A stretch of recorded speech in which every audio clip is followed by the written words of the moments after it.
Vamos a consultar a un especialista que mira estos números, Federico Machado, de la consultora Proyección, que nos atiende para tratar de entender. Sobre todo me interesa, Federico, ¿cómo te va? Bienvenido. Agustina Díaz te saluda. ¿Qué tal, Agustina? ¿Cómo estás? Disculpa, del Observatorio de Políticas para la Economía Nacional. Te corrijo ahí la pertenencia institucional. Perdóname, me dijeron de Proyección. Bueno, yo pensé que eras compañero de Santiago Giorgetta. No, en este caso. Bueno, No te preocupes. Federico, hablemos de esto que publica el Banco Central, esta proyección. Miren, si quieren las volvemos a mostrar. Esto que decíamos recién, de esta proyección, le pido al director si lo podemos mostrar, esta proyección que dio el Banco Central de la Nación. ¿Qué es este dato? ¿Cómo lo ves? ¿Lo ves bien? ¿Lo ves real? ¿Qué pensás, Federico? Bueno, te diría, los números para enero y febrero me parecen razonables en términos de cómo viene la dinámica inflacionaria. Hay parte de la devaluación que quedó capturada en diciembre y hay parte que solo por arrastre estadístico queda capturada en enero, ¿no? Suponiendo que no haya ningún evento económico extraordinario más. Sabemos que esta primera semana y pico estuvo subiendo los dólares financieros, ¿no? Entonces eso uno supondría también que alimenta el proceso inflacionario. Así que yo creo que suponer que en enero no baja la inflación, sino que se mantiene en este nivel tremendamente alto, ¿no? Que es un 25%, que parece que uno se acostumbra rápido, pero bueno, hablar de una inflación mensual del 25% claramente es una situación muy, muy cercana a un episodio hiperinflacionario. Y me parece que un descenso en febrero sería razonable, pero de ahí en adelante lo veo un poco raro. Sobre todo porque ya desde el propio mercado se viene evaluando que en marzo o en abril debería haber otro salto evaluatorio, ¿no? Sí. Porque el esquema del dólar oficial subiendo al 2% mensual con una inflación del 25, del 18, del 15, lo que sea, no es sustentable. Entonces ahí ya es muy difícil pensar que haya una baja sostenida de la inflación, ¿no? De este nivel extraordinario que estamos viendo ahora, que dijimos que es tremendamente Delirante. alto, Sí. es muy razonable que baje, porque en todo pico inflacionario después hay un descenso temporario, ¿no? Momentáneo. Pero que se logre una baja sostenida, y yo no pondría la firma en esa proyección. Sobre todo, miren, si quieren volvemos a mostrar esta información. Miren la proyección que hace el Banco Central, lo que estamos conversando con Federico, porque para marzo propone una desaceleración, una caída y un 15%. Y Federico, marzo suele ser un mes siempre inflacionario, históricamente es así. Bueno, es verdad que los economistas siempre tenemos una excusa para cada mes, ¿no? Entonces, a fin de año son las fiestas, después en marzo comienzan las clases, después el cambio de temporada, después, etcétera. Pero sí, es verdad que marzo es una época, sobre todo por lo que denominamos la caída de la demanda de dinero, ¿no? Que para que la gente lo entienda, hay determinados momentos en el año donde uno necesita agarrar más plata, cobrar, mantenerla, con eso pagar ciertas cosas. En un momento del año se pagan los aguinaldos o se pagan las vacaciones, etcétera. Y hay otro momento del año donde donde eso se normaliza. Entonces, respecto de los meses de las vacaciones, hay una caída de la demanda de dinero y uno quizá necesita tener menos pesos en stock, ¿no? Menos pesos en una cuenta corriente o menos pesos en una caja de ahorro o en cuentas a la vista. Entonces, esa caída de la demanda de dinero que denominamos suele generar una suba de la inflación o a veces en paralelo, a veces en momentos diferidos, una suba del dólar, ¿no? Así que bueno, uno suele esperar que en los meses de febrero, abril, marzo y abril haya un pico inflacionario. Pero bueno, también depende de que sucedan otras cosas, ¿no? Esto te digo, si hay un episodio de devaluación, si hay un episodio, por ejemplo, con la deuda, con el Fondo Monetario, son todas cuestiones que también influyen en esta dinámica. Acá se está suponiendo que no va a pasar absolutamente nada, que todo va a ir por un carril muy armonioso, y es raro pensarlo en estos niveles de inflación de tan poca estabilidad, ¿no? Donde vuela una mosca y ya la gente por las dudas aumenta los precios porque se tiene que cubrir. Bueno, la verdad es que es muy preocupante, ¿no? Por lo que estamos viviendo todos, digamos. A nadie se lo puede engañar en este momento sobre lo que está pasando con los precios de la economía todos los días, ¿no? De hecho, como pasa habitualmente, esto nos pasó históricamente con la inflación, vos ves el número 25,5 y tenés la sensación de que vos pagás mucho más que eso de inflación, ¿no? Tenés la sensación de que las cosas aumentaron al doble, en realidad, un 100% es lo que vos sentís de lo que vas comprando. Pero bueno, esto es verdad, hay que reconocer que a uno le pasa históricamente. Cuando había 3% de inflación también sentía lo mismo, ¿no? Que uno pagaba mucho más que lo que la inflación terminaba reflejando. Una devaluación, decías, de la que ya... Sí, hay que tener en cuenta además que el índice inflacionario... perdón. No, sí, sí, dale, dale, Decía que dale. hay que tener en cuenta que el índice inflacionario captura un montón de precios Sí, que no se están actualizando claro, una permanentemente, ¿no? foto Por ejemplo, vieja, durante claro. el mes de diciembre uno supone que los útiles escolares no se actualizaron en diciembre, después pegan un salto grande más adelante. O bueno, no sé, la cuota de determinadas cosas, es como que también tiene que ver con eso, que la sensación a veces uno le da en el supermercado que las cosas aumentan más de lo que después refleja el índice.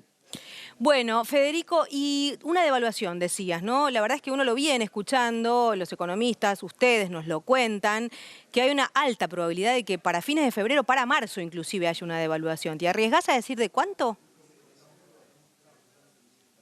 Bueno, es difícil pensarlo. Yo creo que el próximo episodio de evaluación tiene que ser con el objetivo de unificar el mercado de cambios, es decir, ya sacar el cepo e intentar que el dólar oficial y el dólar paralelo confluyan.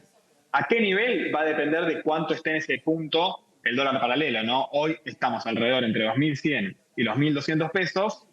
En términos de la situación económica, uno dice, bueno, no es un dólar que es barato históricamente para la Argentina, pero si uno lo ve como estaba hace 3 meses, hace 4, hace 6, y uno dice, bueno, el mercado de alguna manera le está todavía sosteniendo un poco la vela al nuevo gobierno, diciendo, bueno, son los primeros días, hay que ver cómo avanza. Hmm. Si el gobierno tiene muchos conflictos políticos, si el gobierno no muestra la capacidad de desacelerar la inflación, la capacidad de contener la situación social, la capacidad de negociar, entonces es probable que ese valor se dispare y la próxima devaluación quizás estemos pensando en números tan altos como la última que vivimos. Si en cambio el gobierno logra una serie de hechos concretos y tiene éxito, digamos, en su plan, Sí. bueno, uno podría esperar una devaluación más moderada, que bueno, moderada queremos decir un 30, 40, 50%, que igualmente se va a sentir.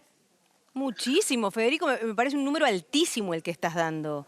30, 40%, luego el Pensando que en diciembre 118%. fue Por 118%. eso digo, después del 118, 30, Claro. 40% para digamos, porque aparte, recordemos aquel episodio hace no tanto con el vocero presidencial cuando un periodista le preguntó, ¿y los ingresos qué se está pensando? ¿Qué ingresos? Contestó. Digo, porque hay algo de lo que no se está hablando acá y es ingresos, salarios, jubilaciones.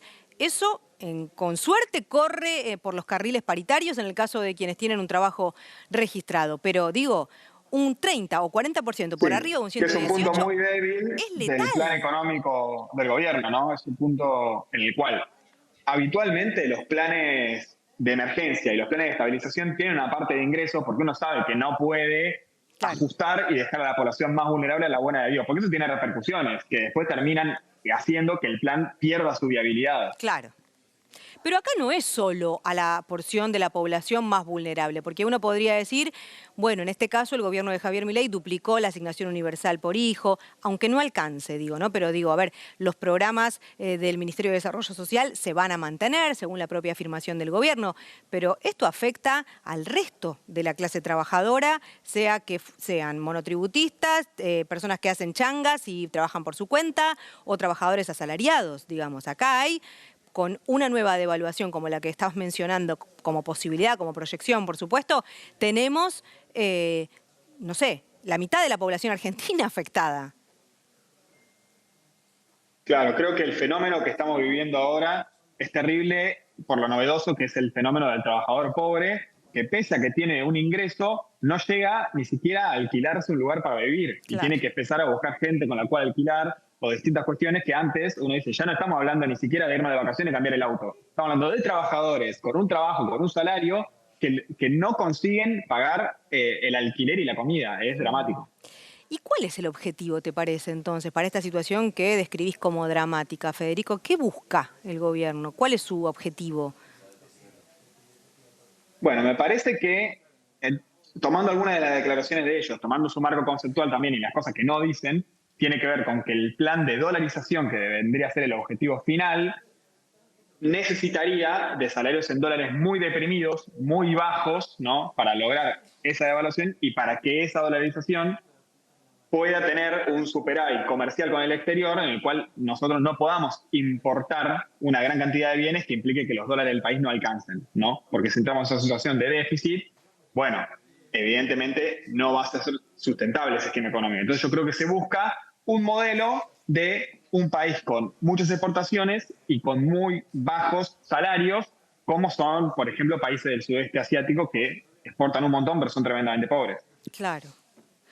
Claro, lo que pasa es que la Argentina tiene una estructura distinta, ¿no? Parece difícil ese escenario sin conflictividad social elevadísima. Eh, es muy difícil y además es un escenario que no es deseable para la gran mayoría de la población. Claro. Para una parte de la población más vale que es deseable porque son los que, ¿no? Sí. Los que capturan esa renta y los que se benefician. Pero para la gran mayoría de la población o termina en una situación de exclusión o termina en una situación, como decíamos, de ser trabajador, pero un trabajador que vive en la pobreza. 211% de inflación, Federico, ¿es hiperinflación? Proyectada para el 2024, 213. ¿Eso es hiperinflación? No, en términos técnicos, habitualmente nos basamos en Kagan, que es el que planteó que una hiperinflación son 3 meses seguidos con más del 50% de inflación. Es verdad que esto fue planteado en una época, ¿no? Analizando primero la Alemania del 30 y además en las discusiones del 70-80, donde en todo el mundo la inflación era más alta. Uno dice, bueno, en el mundo de hoy es lo mismo, una hiperinflación.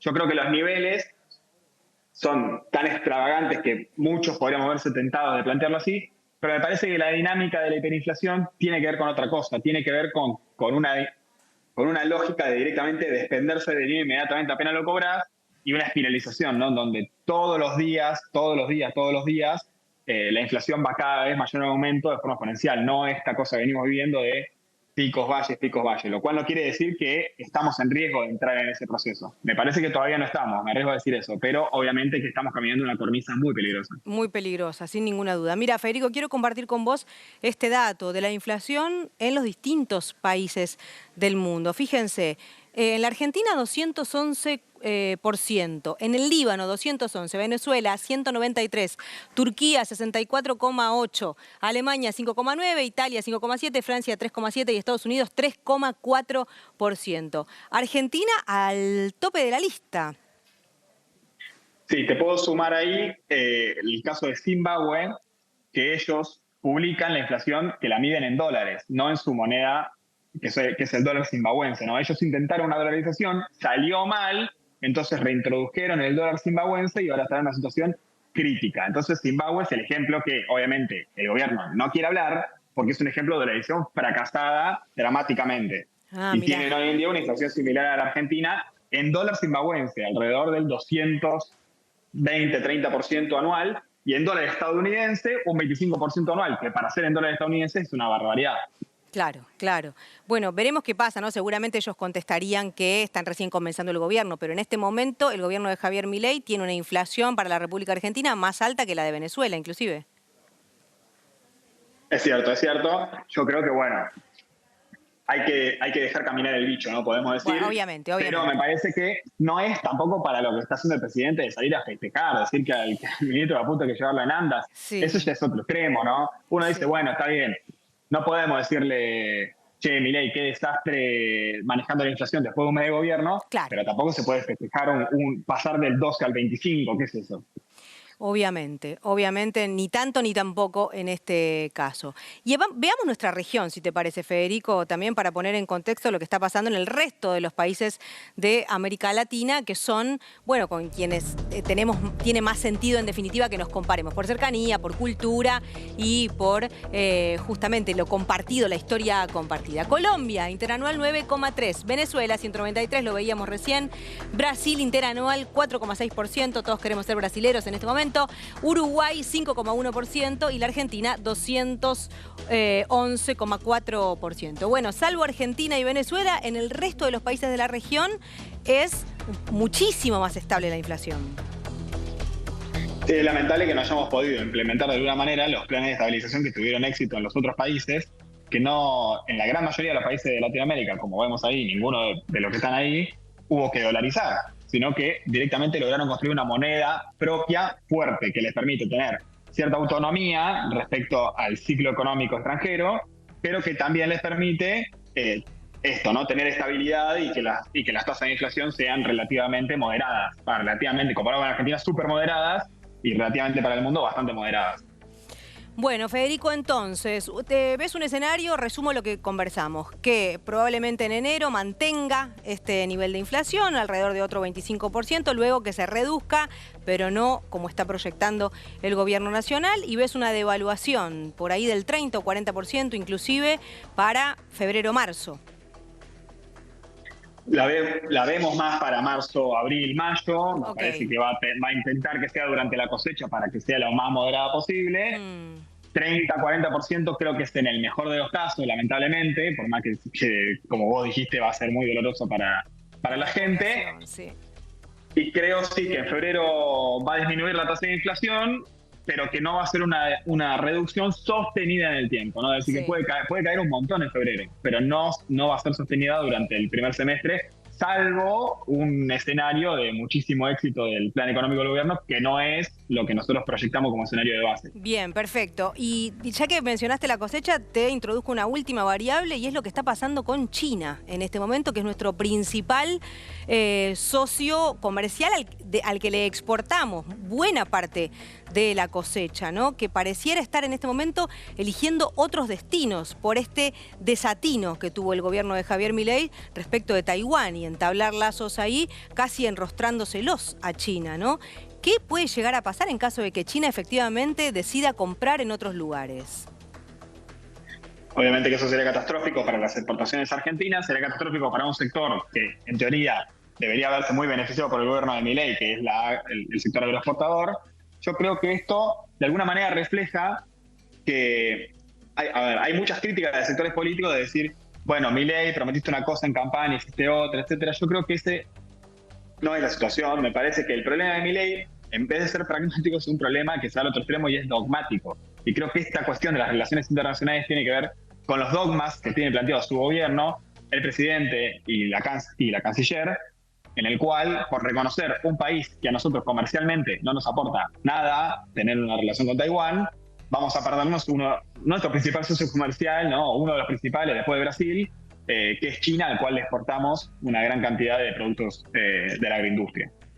Federico, bueno, la seguimos. Muchísimas gracias, como siempre, por ayudarnos a entender lo que pasa con la economía. Gracias a ustedes. Nos vemos pronto. Federico Machado estuvo con nosotros.